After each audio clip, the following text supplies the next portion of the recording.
Abra, pwedeng makasuhan sa ginawa niya kay Shii.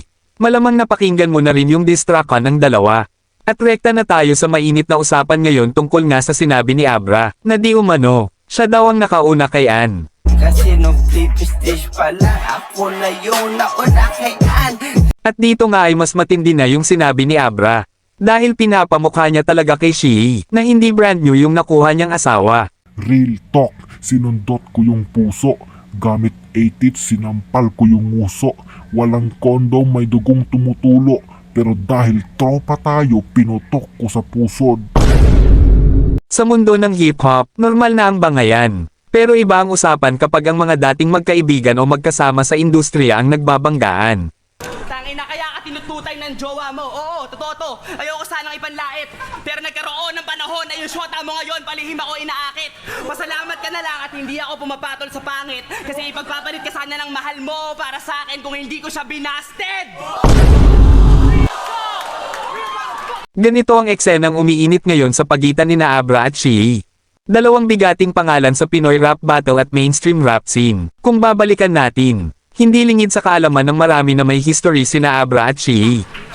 Pati sarili mong kaibigan, kahit wala sa battle, inaangasan mo, hindi ka na nahiya. Diba sa Davao?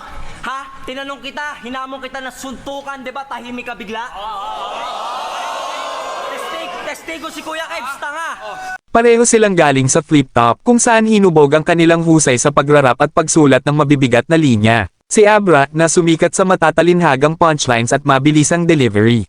At si Shii, na kilala sa kanyang witty at matatalim na banat, ay parehong naging iconic sa eksenang ito. Ngunit kahit nagkatrabaho pa sila sa industriya, at sa ilang pagkakataon ay tila magkaalyado, hindi ito naging hadlang sa pag-usbong ng tensyon sa pagitan nila. Ang matagal ng issue, na tila unti-unting nagbabaga sa likod ng kamera, ay tuluyan ng sumabog sa pamamagitan ng musika.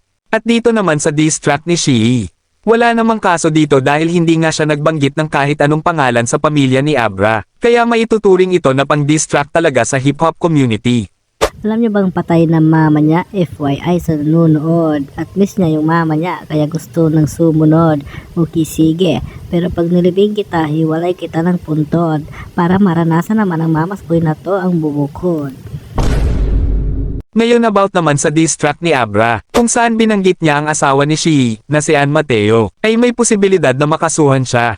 Depende sa kung paano ipinahayag ang nasabing linya.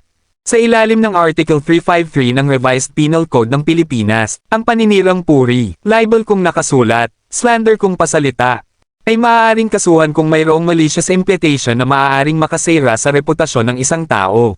Kung ang sinabi ni Abra ay walang matibay na ebidensya at nagdulot ito ng negatibong epekto kay Ann Mateo.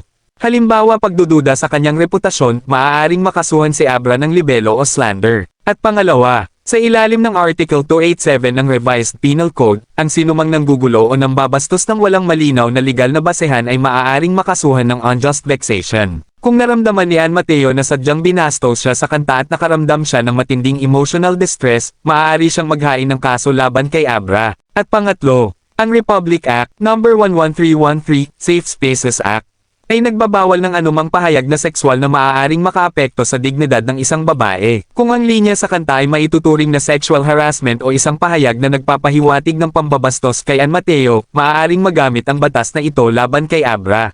Pero sana naman ay okay lang ito kay Ann Mateo para wala ng problema. Marahil nadala lang din si Abra sa tindi ng emosyon. Sa kadahilan ng dinamay nga ni Shii yung ina ni Abra na yumao. Pero ang mali lang din talaga kay Abra, ay nagbanggit siya ng mga totoong pangalan sa pamilya ni Shii. Kaya medyo may pagka-foul talaga yung nagawa niyang diss track.